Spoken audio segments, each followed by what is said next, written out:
Dalam peralatan listrik yang kita jumpai sehari-hari, terdapat komponen yang disebut sebagai kapasitor. Apa yang dimaksud dengan kapasitor? Apa manfaatnya dalam rangkaian listrik? Untuk mengetahuinya, mari kita simak pembahasannya pada video pembelajaran ini. Kapasitor merupakan suatu komponen elektronika yang mampu menyimpan muatan listrik. Kapasitor tersusun dari dua buah konduktor atau elektrode yang berdekatan, tetapi tidak bersentuhan.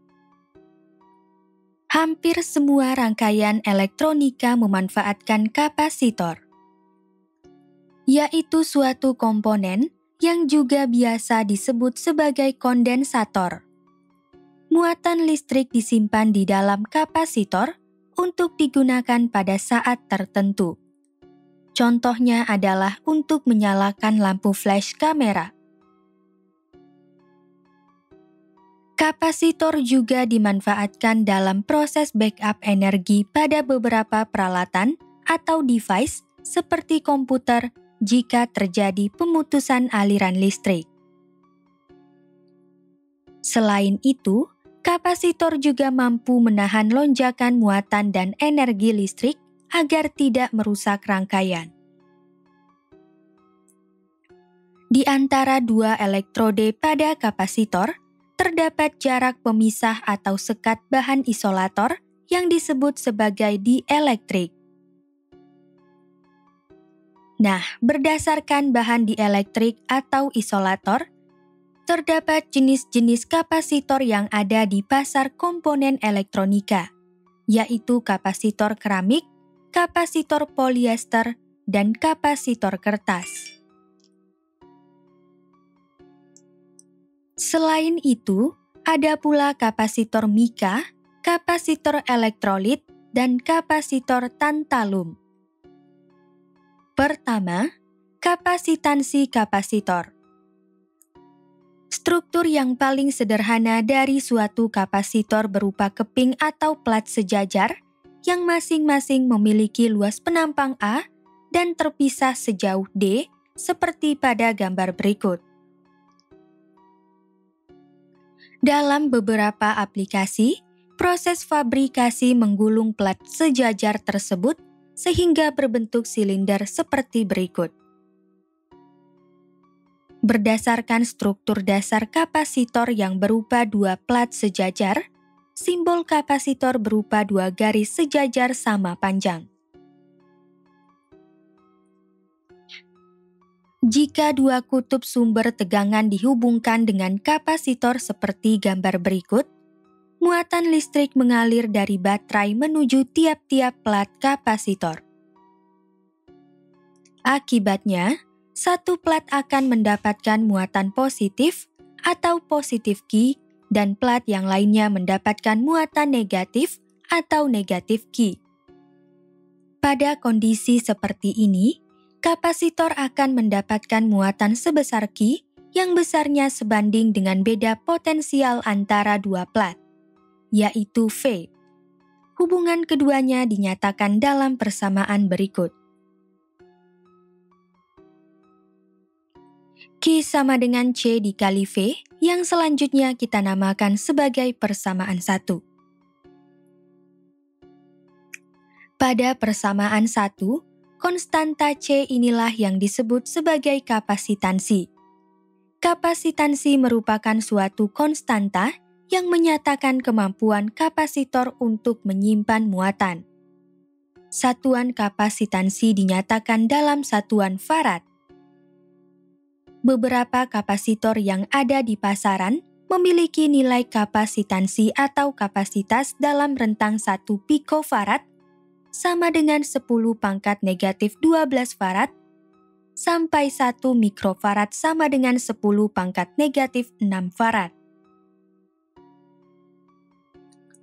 Ketika kapasitor mengalami proses charging, dibutuhkan usaha yang dilambangkan sebagai W untuk memindahkan muatan listrik sebesar Q menuju plat kapasitor. Dengan demikian, terjadi perubahan potensial listrik pada plat kapasitor sebesar V. Besar usaha sebanding dengan beda potensial rata-rata antara dua plat, yaitu V kuadrat.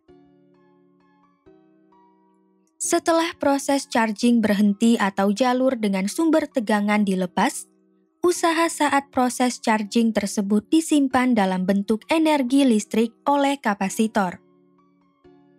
Besar energi yang tersimpan dalam kapasitor adalah sebagai berikut. W sama dengan 1/2 dikali C dikali V kuadrat sama dengan 1/2 dikali Q dikali V sama dengan Q kuadrat dibagi 2 dikali C yang selanjutnya kita namakan sebagai persamaan 2.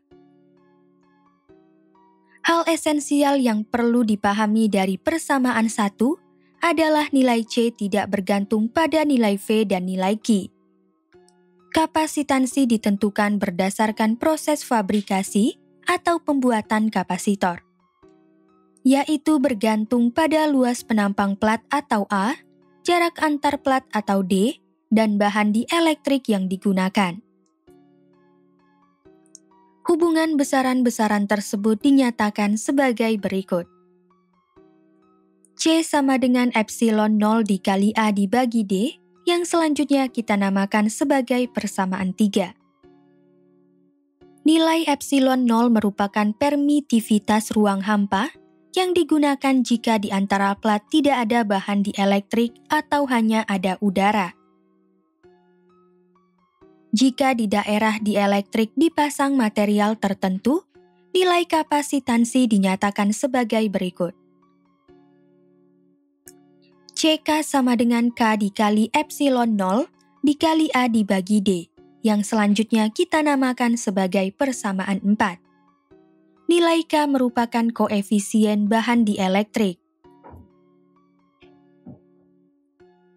Kedua, rangkaian kapasitor. Pada suatu rangkaian elektronika, pasti tidak hanya ada satu buah kapasitor, tetapi ada beberapa susunan kapasitor. Susunan atau rangkaian dasar kapasitor terdiri dari dua jenis, yaitu rangkaian seri dan rangkaian paralel. Gambar berikut menunjukkan tiap-tiap rangkaian seri dan rangkaian paralel kapasitor. Gambar kiri menunjukkan rangkaian seri dari 3 buah kapasitor. Ketiga kapasitor dirangkai dengan menyambung ujung-ujung kapasitor dalam satu jalur yang sama. Muatan positif Q mengalir dari baterai menuju satu plat kapasitor C1, sedangkan muatan negatif Q mengalir menuju satu plat kapasitor C3. Muatan negatif pada plat C1 menarik muatan positif pada plat C2, begitu pula pada kapasitor C2 dan C3.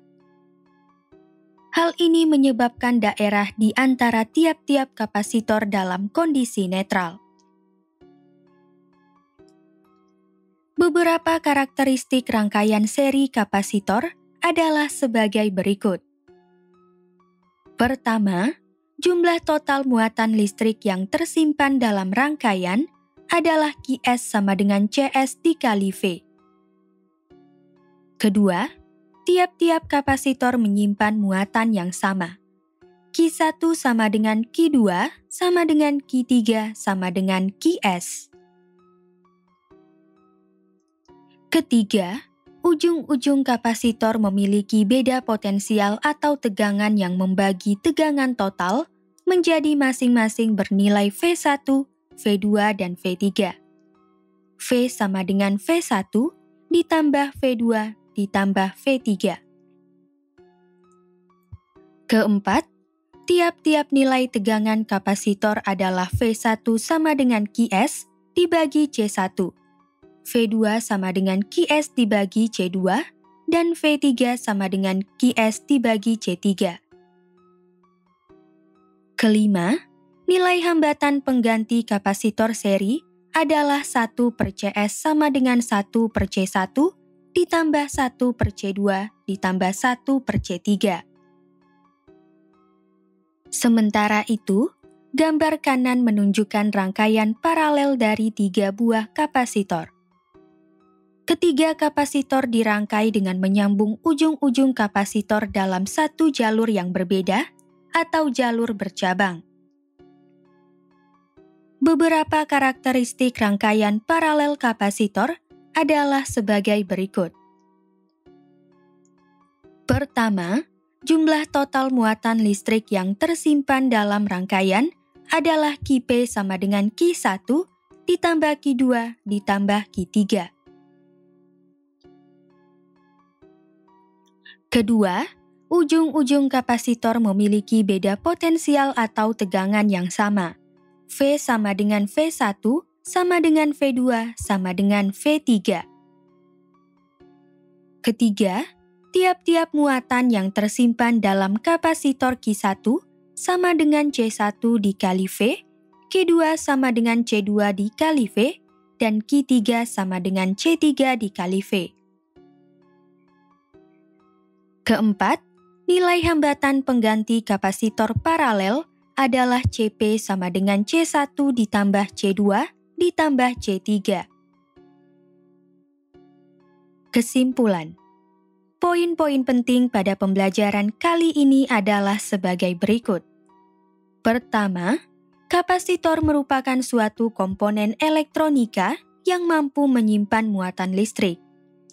Kedua, terdapat jenis-jenis kapasitor yang ada di pasar komponen elektronika, yaitu kapasitor keramik, kapasitor polyester, kapasitor kertas, kapasitor mika, kapasitor elektrolit, dan kapasitor tantalum. Ketiga, kapasitansi merupakan suatu konstanta yang menyatakan kemampuan kapasitor untuk menyimpan muatan yang dirumuskan sebagai berikut. Keempat, kapasitansi ditentukan berdasarkan proses fabrikasi atau pembuatan kapasitor, yaitu bergantung pada luas penampang plat, jarak antar plat, dan bahan dielektrik yang digunakan yang dirumuskan sebagai berikut. Kelima, jika di daerah dielektrik dipasang material tertentu, nilai kapasitansi dinyatakan sebagai berikut. Keenam, pada suatu rangkaian elektronika, pasti tidak hanya ada satu buah kapasitor, tetapi ada beberapa susunan kapasitor. Susunan atau rangkaian dasar kapasitor terdiri dari dua jenis, yaitu rangkaian seri dan rangkaian paralel. Ketujuh, besar energi listrik yang tersimpan dalam kapasitor adalah sebagai berikut.